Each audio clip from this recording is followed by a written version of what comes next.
अस्सलाम वालेकुम, खुश आमदीद। आप देख रहे हैं समाज। मैं हूं मुनीबा मसारी। उम्मीद है आप जहां हैं खैरियत से हैं, अपना और अपनों का ख्याल रख रहे हैं।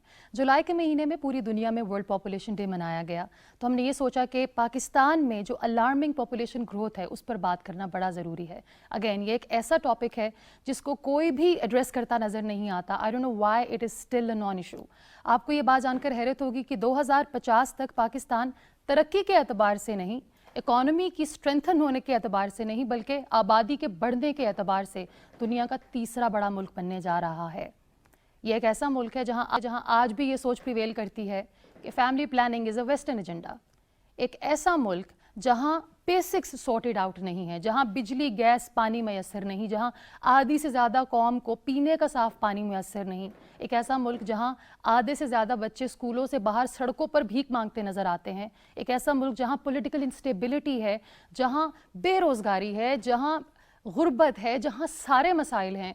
वहाँ पर जब इच्चे पैदा किए जाएंगे और ओवर पॉपुलेशन होगी, तो ज़रा सोचिए क्या हशर होगा इस मुल्क के रहने वालों का, और क्या किया हमने आज तक इस चीज़ को काउंटर करने के लिए। यही हमारा आज का मौजू है। मेरी टीम ने एक रिपोर्ट तैयार की है जिसमें कुछ अलार्मिंग स्टैट्स आपके साथ शेयर करेंगे। आइए देखते हैं। कभी आबादी दुनिया में कुव्वत और ताकत और मुआशी और सियासी इस्तेहकाम का जरिया समझी जाती थी, लेकिन आज बढ़ती हुई आबादी को खौफ की अलामत समझा जाता है। और पाकिस्तान का शुमार उन मुल्कों में होता है जहां हर साल आबादी में रिकॉर्ड इजाफा हो रहा है।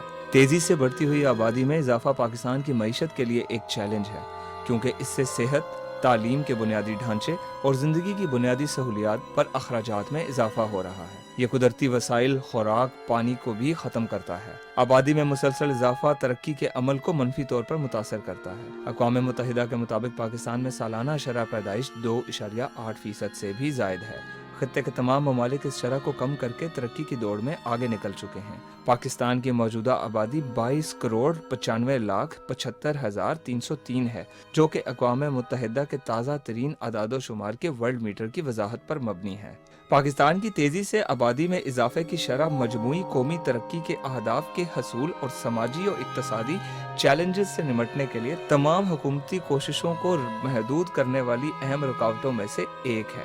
जब तक खानदानी मनसूबाबंदी के फरोग की कोशिशें नहीं की जाएंगी, तब तक शरह आबादी में इजाफा होता रहेगा। एक रिपोर्ट के मुताबिक पाकिस्तान 2050 तक आबादी के लिहाज से दुनिया का तीसरा बड़ा मुल्क होगा। आबादी में ये शदीद इजाफा माहौलियाती आलूदगी का भी बाइस है। पाकिस्तान को मौसमियाती तब्दीली, जंगलात में कमी, आलूदगी और कचरा ठिकाने लगाने के मसाइल दरपेश हैं, और उनकी वजह तेजी से बढ़ती हुई आबादी करार दी जा सकती है। रिपोर्ट आपने देखी। बहुत ज़बरदस्त पैनल मेरे साथ मौजूद है। मैं इंट्रोडक्शन कराती चलती हूँ। हमारे साथ मौजूद हैं डॉक्टर आसिफ वज़ीर, आप टेक्निकल स्पेशलिस्ट हैं for population at UN population fund UNFPA। Then we have doctor Ayesha Razzaq with us, आप एजुकेशनिस्ट हैं, डेवलपमेंट प्रैक्टिशनर एंड रिसर्चर हैं, and also you are former technical advisor to federal ministry of education. Then we have Dr. Ishfaq Ahmed with us. आपने PhD किया है in Islamic Studies and you are a research officer at Council of Islamic Ideology. A very warm welcome to all of you. Doctor साहब, बात हम कर रहे हैं अब बढ़ती हुई आबादी और वाई इज़ इट अलार्मिंग। एक आम पाकिस्तानी जिसको ये लगता है कि ज़्यादा बच्चे होंगे तो घर में ज़्यादा बरकत होगी, ये एक समाजी रवैया है जो हमारी सोसाइटी में प्रिवेल करता है। ऐसे इंसान को या ऐसी फैमिली को हम कैसे ये बात बताएं कि जब पॉपुलेशन बढ़ती है तो मसाइल बढ़ते हैं? जी बिल्कुल, बहुत शुक्रिया जी, आपने इनवाइट किया मुझे अपने शो में। It's my pleasure. अभी आपने रिपोर्ट दिखाई बड़ी अच्छी इसमें, तो अगर कुछ स्टैट्स को आप इंक्रीज करें तो पाकिस्तान में इस वक्त सालाना जो है वो 6 मिलियन बच्चे हर साल पैदा मिल रहे हैं, विच इज़ इट्स ह्यूज। आपने बताया कि तीसरा बड़ा मुल्क बनने जा रहा है या 5वां बड़ा मुल्क होगा, तो हर साल हम 6 मिलियन बच्चे ऐड कर रहे हैं अपनी पॉपुलेशन में, और उसकी जो इम्प्लीकेशंस हैं ऑन ऑल डेवलपमेंट सेक्टर्स। आपने डेवलपमेंट एजेंडा बताया UN का, जो कि पाकिस्तान उसका सिग्नेटरी है, जिसको हम सस्टेनेबल डेवलपमेंट एजेंडा 2030 कहते हैं। हमारी रिसर्च के मुताबिक पाकिस्तान अगर इसी तरह आबादी बढ़ती रही तो majority of the development agenda हम उसको अचीव नहीं कर सकेंगे। उसमें सबसे बड़ा जो है वो पॉवर्टी, जो गुर्बत है।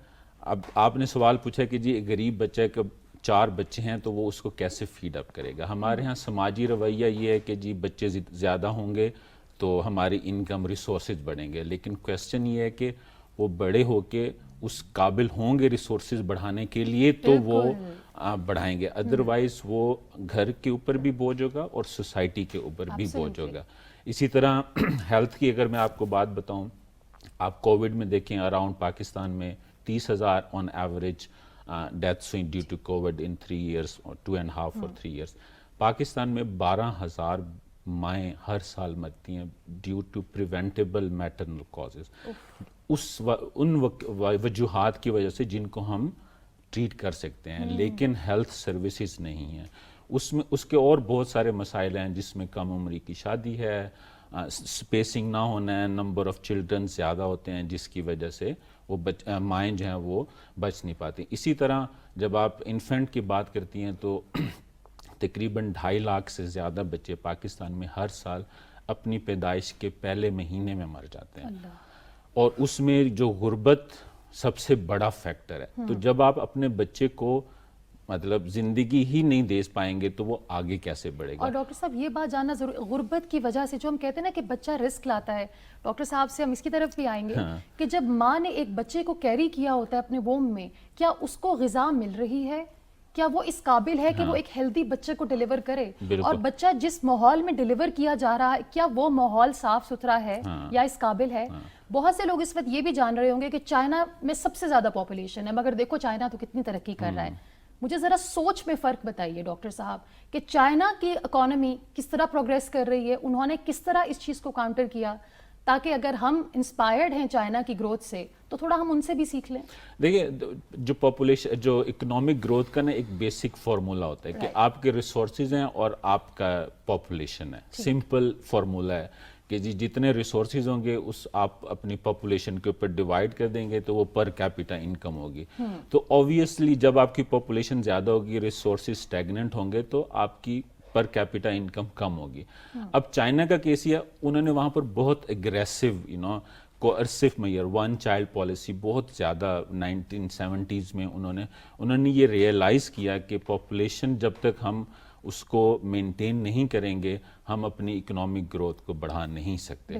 تو انہوں نے کوئرسو میئرز لیے وچ از اور against the human rights. Pakistan اس طرف نہیں جا رہا, but as a maintain human right perspective سے اس کو مینٹین کرنے کی ضرورت ہے. تو چائنا کی سب سے بڑا جو فیکٹر ہے اس ڈیولپمنٹ کا, ان کا یہی ہے کہ 1 چائلڈ پالیسی, انہوں نے پاپولیشن اپنا ڈینومینیٹر کو مینٹین کیا and then invest in human capital, جس میں education, health and productivity 3 elements ہیں.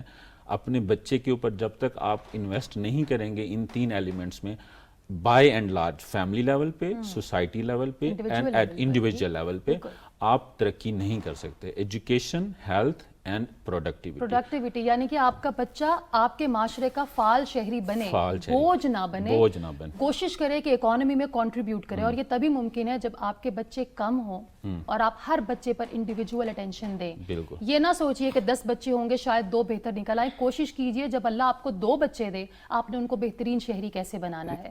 ڈاکٹر صاحبہ, بینگ این ایجوکیشنسٹ, مجھے بتائیے کہ جو بڑھتی ہوئی آبادی ہے کیا یہ لیک آف ایجوکیشن کی وجہ سے یا it's the other way around?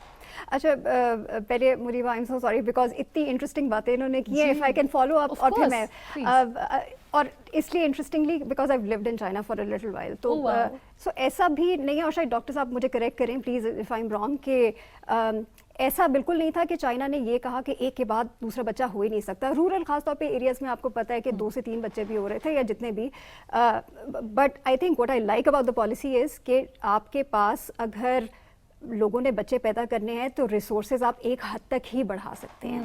تو ٹھیک ہے, ہم آپ کا پہلا بچہ جو ہے اس کی تعلیم فری کریں گے اور اس کی ہیلتھ فری کریں گے, اور اس کو باقی جو مواقع ہیں وہ اس کو سبسڈائزڈ یا فری ملیں گے. باقی بچوں کا پھر خرچہ آپ اٹھائیں اگر آپ نے بچے پیدا کرنے ہیں.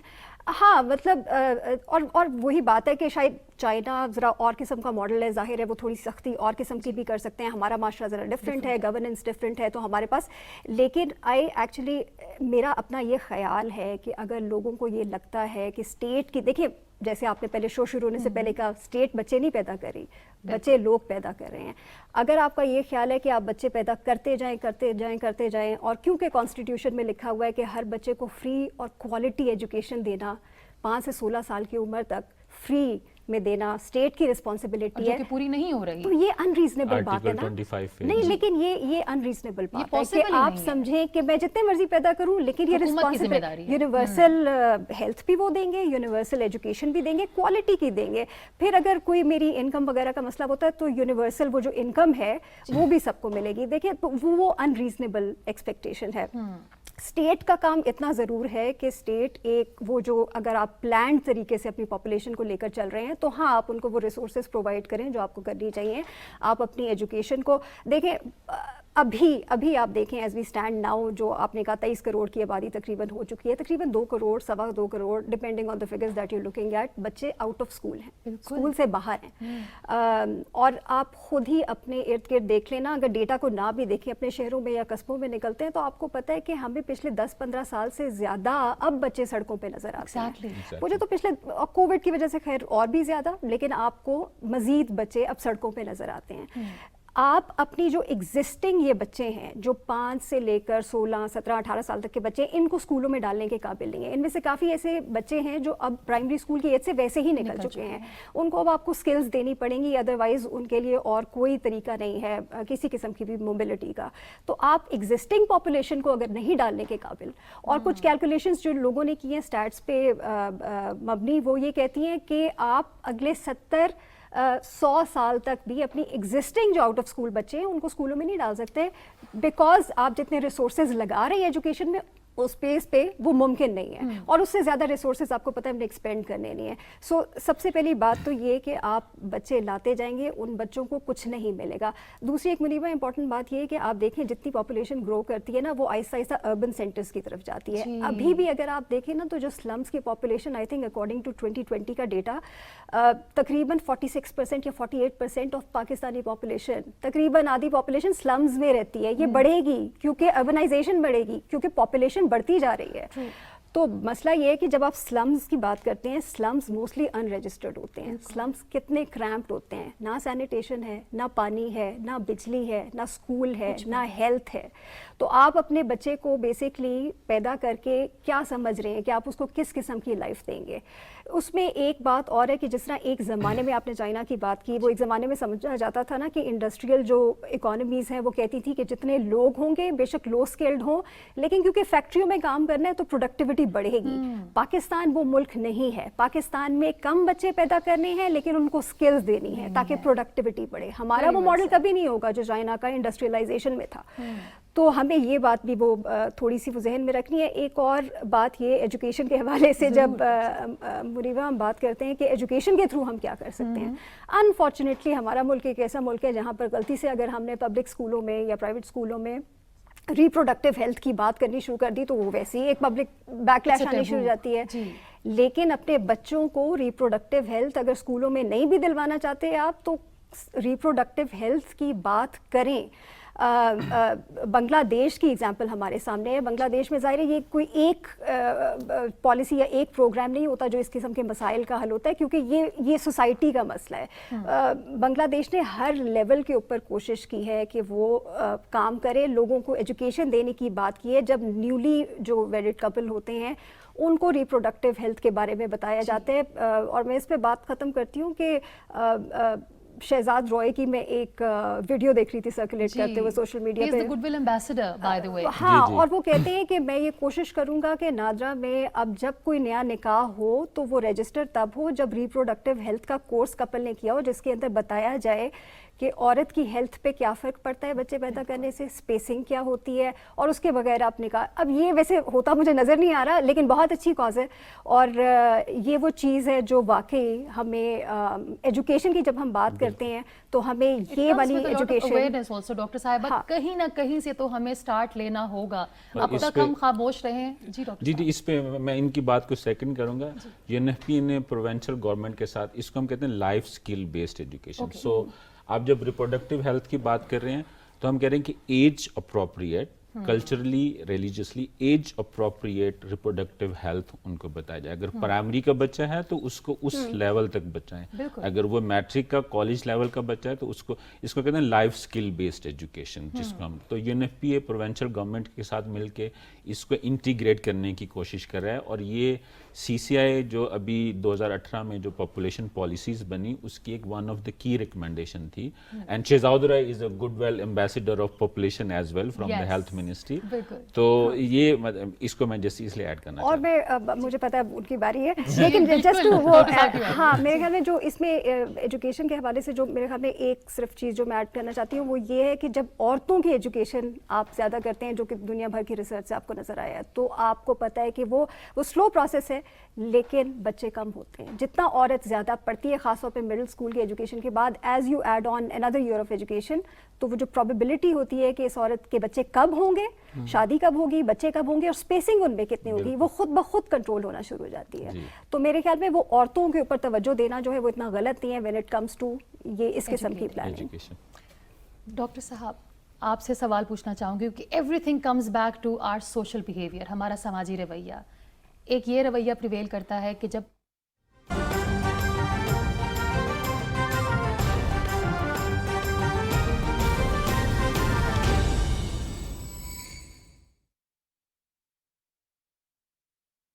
اچھا انسان نہیں بنایا تو کیا اس کا حساب نہیں لیا جائے گا؟ بسم اللہ الرحمن الرحیم. بہت شکریہ آپ نے مجھے اس پروگرام میں شرکت کی دعوت دی. بڑا مفید اور وقت کی ضرورت پروگرام ہے. آپ نے بیسیکلی مجھ سے 2 کویسچن کیے ہیں. پہلا کویسچن تو یہ ہے کہ کیا یہ کانسیپٹ درست ہے کہ ہر بچہ اپنا رزق لے کے آتا ہے. تو اس میں یہ کہنا چاہوں گا کہ بیسیکلی تو یہ کانسیپٹ درست ہے کہ ہر بچہ, بلکہ ہر بچہ کیا ہر جاندار اپنا رزق لے کے آتا ہے, لیکن اس کانسیپٹ کے ساتھ جڑی ہوئی جو باقی چیزیں ہیں وہ مکمل طور پہ درست نہیں ہیں. مثال کے طور پہ اسلام یہ آپ کو نہیں کہتا کہ آپ بچوں پہ بچے پیدا کرتے جائیں یا آبادی میں بے تحاشا اضافہ کرنا آپ کی ذمہ داری ہے, بلکہ اسلام ایک جنرل پرنسپلس دیتا ہے اور یہ بتاتا ہے کہ آبادی میں آپ نے اضافہ کرنا ہے یا آبادی کو کتنا رکھنا ہے یہ آپ کے حالات پہ ڈیپینڈ کرتا ہے. اگر آپ کسی ایسے خطے میں رہتے ہیں جہاں آپ کے پاس وسائل لامحدود ہیں, بہت زیادہ ہیں, افراد کم ہیں, تو اگر آپ کو ضرورت ہے تو آپ آبادی میں اضافہ کریں. اگر آپ کسی ایسے خطے میں ہیں جہاں آپ کو یہ لگتا ہے کہ وسائل بڑے محدود ہیں اور افراد زیادہ ہیں تو ہمیں کمی کی ضرورت ہے, تو اس وقت آپ وہاں یعنی کم بھی کر سکتے ہیں. تو اسلام بیسیکلی ایک توازن کی تعلیم دیتا ہے. آپ نے شروع میں یہ کہا کہ فیملی پلاننگ کو ویسٹرن ایجنڈا سمجھا جاتا ہے. تو recently council of Islamic ideology نے کچھ ریکمنڈیشن جو منسٹری آف پاپولیشن کو بھیجی ہیں, تو اس میں یہ کہا کہ یہ جو ٹرم ہے فیملی پلاننگ یہ کافی پٹ چکی ہے ابھی, تو آپ اس ٹرم کو اگر کم یوز کریں اور اس کی جگہ پہ ایک نئی ٹرم ہم نے انٹروڈیوس کرائی کہ توازن آبادی کو آپ سامنے رکھیں. بات تو وہی ہوگی, بات تو وہی ہے, لیکن اردو سے انگریزی لیکن آئی تھنک اس سے عام فہم ہے, یہ عام لوگوں تک پہنچے گا, لوگوں تک پہنچے. چلیں اگر اس سے بہتری آ سکتی ہے وائی ناٹ, بہتری شاید بہتری کے کچھ امید کی جا سکتی ہے. اچھا تو آپ نے یہ پوچھا کہ کیا ہم سے یہ سوال ہوگا کہ آپ نے بچے پیدا کیے یا کیوں نہیں پیدا کیے. بیسیکلی ہم سے یہ سوال اللہ تعالیٰ نہیں کرے گا, بلکہ یہ سوال کرے گا کہ آپ نے جو بچے پیدا کیے ان کی تعلیم و تربیت کیوں نہیں کی. ہمارے فقہاء تو یہ کہتے ہیں کہ اگر کسی بچے کی تعلیم و تربیت درست نہیں ہوئی تو اس کی ذمہ داری تمام تر اس کے والدین پہ ہوگی. اگر والدین نہیں ہیں تو اس کا جو سرپرست ہے وہ ذمہ دار ہوگا. پھر ہمیں یہ کہا گیا کہ اگر آپ کے بچے ہو گئے ہیں, ایک سے زیادہ ہو گئے ہیں, تو آپ نے ان کے درمیان عدل کرنا ہے, ہر معاملے میں عدل کرنا ہے. اچھا ایک بات ہمیں یہ کہی گئی کہ جب آپ کے بچے ہو گئے ہیں تو اب آپ کا پہلا فریضہ یہ ہے کہ آپ نے ان کی تعلیم اور تربیت کرنی ہے. تو یہ سارے کام کب ہوں گے؟ تب ہوں گے جب آپ یعنی یہ دیکھیں گے کہ آپ کتنے بچوں کی تربیت کر سکتے ہیں. پھر اس کے ساتھ جڑا ہوا ایک اور سوال ہے کہ کیا یہ توازن آبادی یا فیملی پلاننگ کا کانسیپٹ کوئی نیا ہے یا ویسٹرن ہے.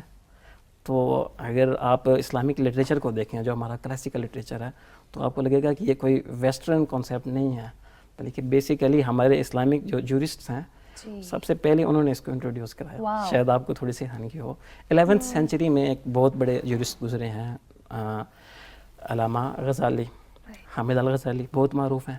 ان کی ایک کتاب ہمارے ہاں ہر بک ڈپو پہ موجود ہے, احیاء العلوم. اس کتاب میں انہوں نے فیملی پلاننگ کا یا توازن آبادی کا پورا کنسیپٹ دیا, اور جو باتیں بھی ڈاکٹر صاحبہ نے کہیں, ڈاکٹر وزیر صاحب, علی وزیر صاحب نے کہیں, وہ اگر آپ دیکھیں گے تو آپ کو یہ لگے گا کہ امام غزالی جو ہیں آج سے 1000 سال پہلے ان کے سامنے یہ چیزیں تھیں, حالانکہ اس وقت پاپولیشن کا اتنا ایشو نہیں تھا. اچھا انہوں نے جو چیزیں بتائیں, اور ایک چیز جو یہاں ہم پاپولیشن منسٹری والے اور ہمارے دوسرے دوست جس کو ذکر نہیں کہتے, امام غزالی نے اس کو بھی ذکر کیا. اچھا کیا چیزیں بتائیں؟ انہوں نے کہا کہ یہ بات تو درست ہے کہ رزق تو اللہ تعالیٰ نے دینا ہوتا ہے, لیکن آپ نے یہ دیکھنا ہے کہ جو بچے آپ پیدا کر رہے ہیں کیا آپ ان کو تعلیم اور تربیت دے سکتے ہیں. اگر آپ کو لگتا ہے کہ آپ نہیں دے سکتے یا تعلیم اور تربیت فراہم کرنے میں آپ کو بہت زیادہ مشقت کا سامنا کرنا پڑے گا, اوور ٹائم لگانا پڑے گا, تو پھر آپ فیملی پلاننگ کر سکتے ہیں. واو. یعنی آپ کم بچے پیدا کریں. یعنی کہ اوور ٹائم اس لیے آپ نہ کریں تاکہ آپ اپنے بچوں کے ساتھ بچوں فیملی کو کے ساتھ time کوالٹی دیں. ٹائم گزاریں. جی.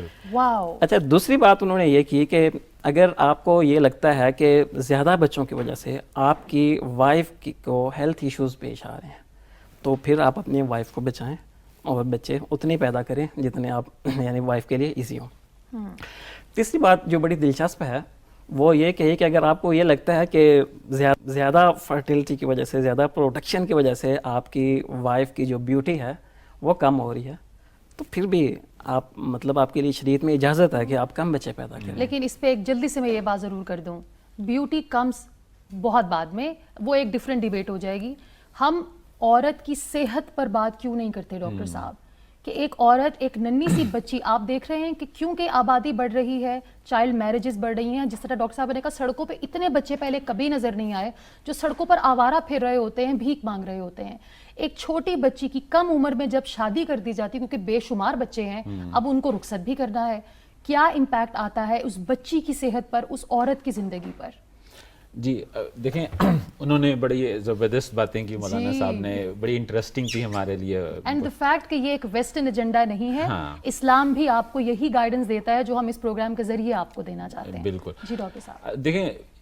دیکھیں فرٹیلیٹی کا یا نمبر آف چلڈرنس کا بڑا گہرا تعلق ہے عورت کی صحت کے ساتھ اور کم عمری کی شادی کے ساتھ. ہماری ریسرچ نے لاسٹ ایئر ہم نے کیا, پاکستان میں اس وقت کرنٹلی کوئی اباؤٹ 30% ایسی خواتین ہیں جو کہ ریپروڈکٹیو ایج میں ہیں جن کی شادی 18 سال سے پہلے ہو جاتی ہے.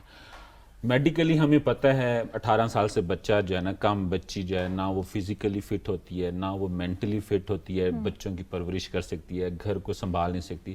دیٹس سائیکولوجیکل فیکٹس ہیں. لیکن اگر آپ اس کی صحت کے بارے میں دیکھیں تو پاکستان میں جو میٹرنل مورٹیلٹی جو میں نے آپ کو بتایا پاکستان میں سب سے زیادہ ہے, 186 women die per 1000 births. اس کو اردو میں ڈاکٹر صاحب دوران زچگی میں بتا دوں سمپل الفاظ میں کہ 12,000 خاتون ہر سال زچگی کے دوران مر جاتی ہیں. 12,000. اگر ہم وہ کون ہیں, ہماری مائیں, بہنیں, بیٹیاں. اگر آپ سوچیں کہ آپ کی بہن کے ساتھ یا آپ کی بیٹی کے ساتھ اس طرح ہو تو ہمارے رونگٹے کھڑے ہو جاتے ہیں.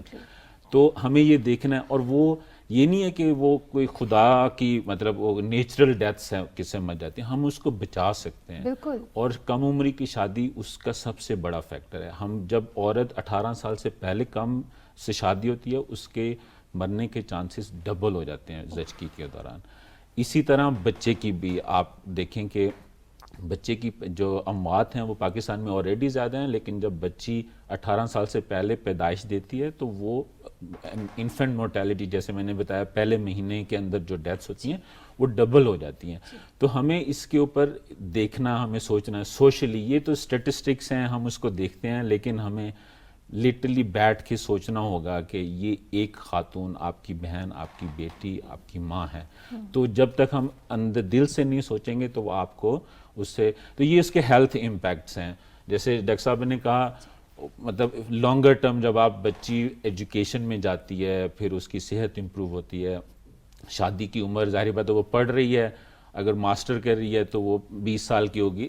It's a relatively stable age to get married. Pakistan میں ایوریج ایج جو پہلی شادی کی ایج ہے وہ بڑھتی جا رہی ہے بیکاز آف انکریزنگ ایجوکیشن. پھر اگر ہم اس کو ریلیٹ کریں اکنامک گروتھ کے ساتھ, جس میں دیکھیں ریسرچ جو ہم کہتے ہیں 60s میں 70s میں پاکستان کی پالیسیز بڑی زبردست تھیں, اکنامک بھی اور پاپولیشن کی بھی. ہماری پالیسیز سے ساؤتھ ایشین کنٹریز, سنگاپور ہے, چائنا ہے, انہوں نے سیکھا.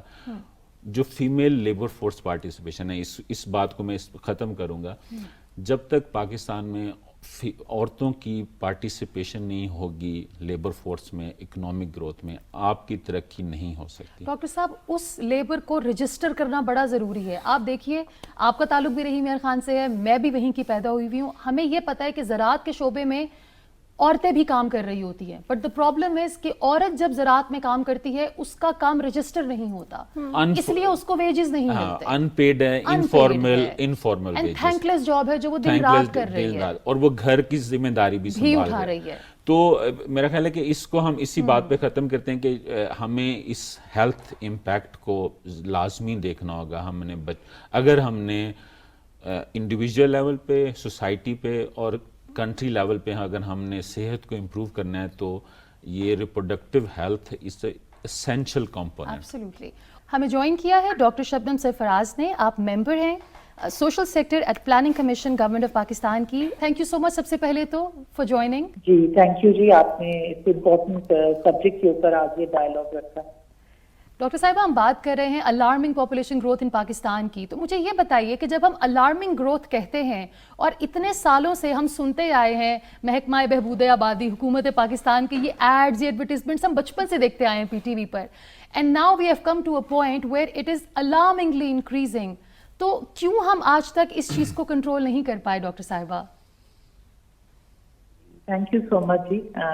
ये बहुत इम्पोर्टेंट डिस्कशन है और ग्लैड कि आप लोगों ने इस टॉपिक को मीडिया के थ्रू, बिकॉज इसके बारे में आम आवाम को भी इसके बारे में पता होना चाहिए कि हम क्यों इस चैलेंज को फेस कर रहे हैं। हमने हमेशा पॉपुलेशन प्लानिंग को एक बड़ा लिमिटेड लेंस के साथ देखा और उसको हमने एक सिर्फ फैमिली प्लानिंग जिसे हम कहते हैं, हमने ये समझा कि ये सिर्फ फैमिली प्लानिंग का मसला है जी। और इसमें औरतों को जो हमें सर्विसेज देनी है हमें उनको इंक्रीज करना चाहिए। पॉपुलेशन प्लानिंग अक्सर एक बहुत वाइडर सब्जेक्ट है और हमारी जो पॉपुलेशन बिल्कुल जैसे आपने सही कहा इस वक्त तकरीबन 230 मिलियन के करीब है और हम इस वक्त 5वां दुनिया का सबसे बड़ा मुल्क है और इनफैक्ट हम सिर्फ उन 2 ममालिक में हैं जो जिनकी आबादी 100 मिलियन से ज्यादा है।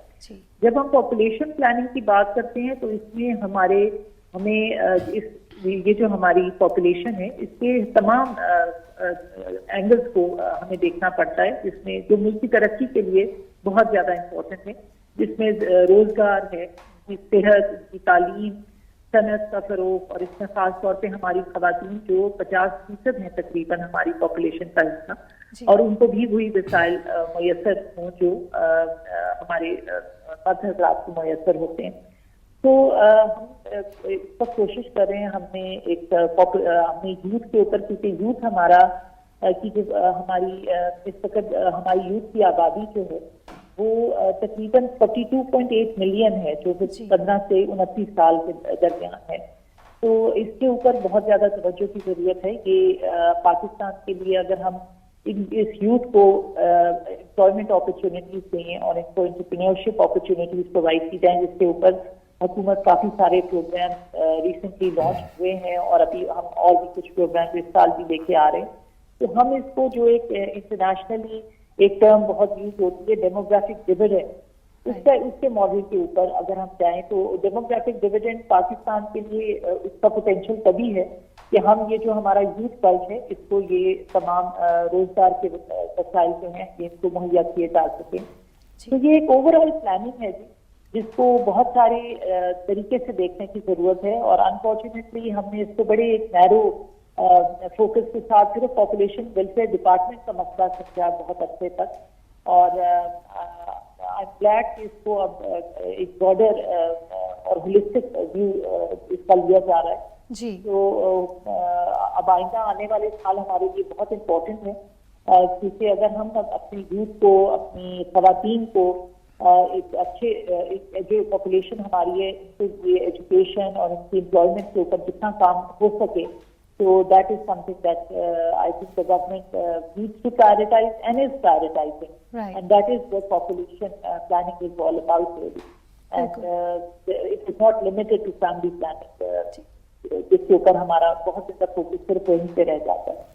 डॉक्टर साहब, इस पर हम बाद में आएंगे कि पॉलिसी अगर अब देखी जाए तो गवर्नमेंट की क्या है। मैं डॉक्टर आयशा आपसे बात करना चाहूँगी कि समाजी रवैयों को हम इंडिविजुअल लेवल पर हमें अवेयरनेस फैलानी है। जो लोग पढ़े लिखे हैं, जो इस काबिल हैं कि वो गैजेट्स के थ्रू, सोशल मीडिया के थ्रू वो पढ़ सकते हैं, अपने आप को अवेयर कर सकते हैं। हमारे यहाँ जो स्टाफ काम करता है, जिसमें अक्सर आप सब ने भी ये बात सुनी होगी कि जी बाजी मेरा 5वां बच्चा पैदा हो रहा है, बस वो गलती हो गई। अब आप ये सोचिए कि जिस बच्चे को एक अनवांटेड बर्थ आपने बना दिया और उस बच्चे को आपने कह दिया कि ये बच्चा एक गलती है, क्या ये पॉसिबल होगा उस कपल के लिए, उन पेरेंट्स के लिए, कि उस बच्चे को जिसको वो गलती कह रहे हैं उसको बेहतरीन नशोनुमा दें, उसको बेहतरीन तालीम दें, उसकी बेहतरीन तरबियत करें? बहुत मुश्किल सवाल है ना, लेकिन it's very technical, it's very deep, but it's so true, क्योंकि मैंने खुद अपने घर में कई लोगों को ये बात कहते सुनी है कि बस बाजी वो तीसरा बच्चा गलती से हो गया। मुनीबा, उसमें पता है मसला क्या है? मसला ये है कि हमने अभी तक अपने बच्चों को हम ट्रेडिशनली ना, और ये बात मेरे ख्याल में काफ़ी ज़्यादा एजुकेटेड तबके के कुछ लोगों पे भी ट्रू है, और सोशियो इकोनॉमिक बैकग्राउंड जो है बेशक वेरी भी करते हो, उनके लिए भी ट्रू है कि वो जो होता है ना कि अच्छा बच्चा आ गया, जिस तरह आपने भी कहा कि वो रिस्क साथ ले आएगा या पल जाएगा, वो थोड़ा सा कॉन्सेप्ट जाते जाएगा। दूसरा ये कि, और उसकी वजह एक मेरे ख्याल में जो एक बड़ी वजह ये है, मेरी एक बेटी है, मैं I find it very hard to, वो जो नहीं कहते हम क्वालिटी टाइम उसको देना, क्योंकि ज़ाहिर है हमारे अपने काम भी हैं, अपनी लाइफ्स भी हैं। एक तो पहले माँ को भी इंसान समझे ना, माँ को ये ना समझे कि वो बच्चा पैदा करने की मशीन है और फिर उनको बड़ा करने की मशीन है। माँ एक इंडिविजुअल है जिसने अपने घर में भी कंट्रीब्यूशन करनी है, लेकिन इकोनॉमी में और मुल्क में और सोसाइटी में भी कंट्रीब्यूशन करनी है। एक तो ये जब औरत का जो आप रोल है इन द सोसाइटी उसको उस तरह से देखेंगे तो कुछ चीज़ें खुद ही दुरुस्त हो जाती हैं। फिर दूसरा ये कि हम बच्चे को ना अभी तक ये देखते हैं कि वो उसको एक, जिस तरह खैर वेस्टर्न कुछ ममालिक ऐसे हैं जिसमें बिल्कुल दूसरे एक्सट्रीम पे ले गए हैं, लेकिन वो बच्चे को एक इंडिविजुअल समझते हैं, जो कि समझना चाहिए वो इंडिविजुअल है, और आप उसको गोइंग फॉरवर्ड एक माशरे का एक फ़ाल शहरी बनाना चाहते हैं। उसका मतलब ये है कि आपने उसकी फिजिकल वेलबींग भी देखनी है, उसकी हेल्थ भी देखनी है, आपने उसकी एजुकेशन भी देखनी है कि कल को वो जाके कोई अच्छा काम कर सके, अपने आप को सोशल उसकी और इकोनॉमिक मोबिलिटी देखनी है, लेकिन आपने उसकी मेंटल, उसकी साइकोलॉजिकल, उसकी इमोशनल वेलबींग देखनी है। ये आखिरी 3 चीज़ें तो हम सोचते ही नहीं है ना कि बच्चे की क्या मतलब इमोशनल वेलबींग, क्या मतलब उसकी साइकोलॉजिकल वेलबींग, उसको क्या चाहिए, सब कुछ तो मिल रहा है। तो वो नहीं आप सोचते कि मैंने इसके साथ टाइम स्पेंड करना है, तो इसकी जो जिस तरह का इंसान हम इसको बनाना चाहते हैं, जो जहनी तौर पे या इमोशनली बीमार ना हो, तो वो तब बनेगा। मैंने इसको सिर्फ स्कूल भेज के या किसी बुरे स्कूल भेज के बस एक वो 12 साल की एजुकेशन नहीं देनी, मैंने इसको अच्छे स्कूल भेजना है। अगर इसको एक्स्ट्रा हेल्प की ज़रूरत है तो मैंने इसको एक्स्ट्रा हेल्प भी देनी है, मैंने इसे स्पोर्ट्स भी खिलानी है, मैंने अगर इसको कोई हेल्थ का मसला है मेंटली या फिजिकली तो मैंने उसको वो बेस्ट रिसोर्सेज भी प्रोवाइड करनी है। आप जब इस तरह से अपने बच्चों के बारे में सोचेंगे, देखिए कुछ जैसे आपने कहा कुछ ख़ानदानों के लिए ये चीज़ें सोचना आसान है, कुछ के लिए बहरहाल मुश्किल है, क्योंकि वो रोज़ की उस वो जो है ना कि खाना पेट में डालना है उस जंग से बाहर नहीं निकल रहे हैं। वहाँ पे मेरे ख्याल में गवर्नमेंट का ख़ास तौर पे बहुत ज़्यादा रोल है, क्योंकि गरीब बंदा उसी तरह सोचता है जैसे वो हमने पहले मुल्कों की बात की थी कि जितने ज़्यादा बच्चे होंगे उतने ज़्यादा अर्निंग हैंड्स होंगे। उसमें जब उसको वो कौन माँ बाप चाहता है कि वो ये डिसाइड करे कि मैंने आज इस बच्चे को रोटी देनी है, इसको नहीं देनी, या इसको आधी देनी है, उसको पूरी देनी है क्योंकि उसने मजदूरी पे जाना है, या ये कि इस बच्ची को मैं स्कूल भेजूंगा, इस बच्चे को नहीं भेजूंगा क्योंकि ये काम पे जाएगा, या ये कि इसको मैं थोड़े बेहतर स्कूल भेज दूंगा क्योंकि ये मुझे थोड़ा सा बेहतर लगता है पढ़ाई में, और इसको मैं नहीं भेजता, इसको मैं कुछ और। मगर इसमें डॉक्टर साहब आप ये देखिए कि बहुत दफा ऐसा होता है कि बेटों को हमेशा स्कूल भेजा जाता है, बेटियों को घरों में काम के लिए भेजा जाता है। नॉट नेसेसरीली, आहिस्ता आहिस्ता ये ट्रेंड्स भी चेंज हो रहे हैं, क्योंकि अब ये इकोनॉमिक डिसीजन बन गई है बड़े खानदानों के लिए, जो ये सोचते हैं कि अगर मेरी बच्ची पढ़ने में अच्छी है और ये कल को कहीं टीचिंग कर सकती है या कल को कहीं जाके कोई और जॉब कर सकती है तो इसको मैं भेजूं। तो ये माँ बाप हम अगर ये समझते हैं ना कि गरीब अगर हैं तो वो बिल्कुल कोई डिसीजन मेकिंग का प्रोसेस नहीं है, तो वो भी नॉट एंटायरली ट्रू, लेकिन आप उनको उस ना मुश्किल में लेकर आए ना। वो ठीक है कि उनके हमने रवैये ठीक करने हैं through education, through reproductive health education, lady health workers के थ्रू, अगर आप अपना जिस तरह बांग्लादेश की हम पहले बात कर रहे थे, आपको वो सारे काम करने पड़ेंगे, कॉन्ट्रासेप्टिव्स आपको अवेलेबल करने पड़ेंगे, एजुकेशन दे देंगे, लेकिन अगर साथ में कोई ऐसा क्लिनिक नहीं है या कोई ऐसी जगह नहीं है जहाँ से कॉन्ट्रासेप्टिव्स ले सके तो क्या फ़ायदा होगा। तो ये चीज़ें साथ साथ करनी पड़ेंगी। एक और समाजी रवैया जो बड़ी देर से खटक रहा है और मैं चाहती हूँ कि डॉक्टर साहब आपसे इस बारे में बात करूँ, वो ये कि बेख्वाहिश में औलाद की लाइन लगा देते हैं वालिदैन, 5 बेटियाँ 6 बेटियाँ, नहीं मुझे बेटा चाहिए। उसमें माँ भी अपनी ज़िंदगी की बाजी दिन रात वो लड़ रही होती है अपनी ज़िंदगी के लिए, 7वां बेटा होता है, फिर एक और बेटा चाहिए, फिर एक और बेटा चाहिए। डॉक्टर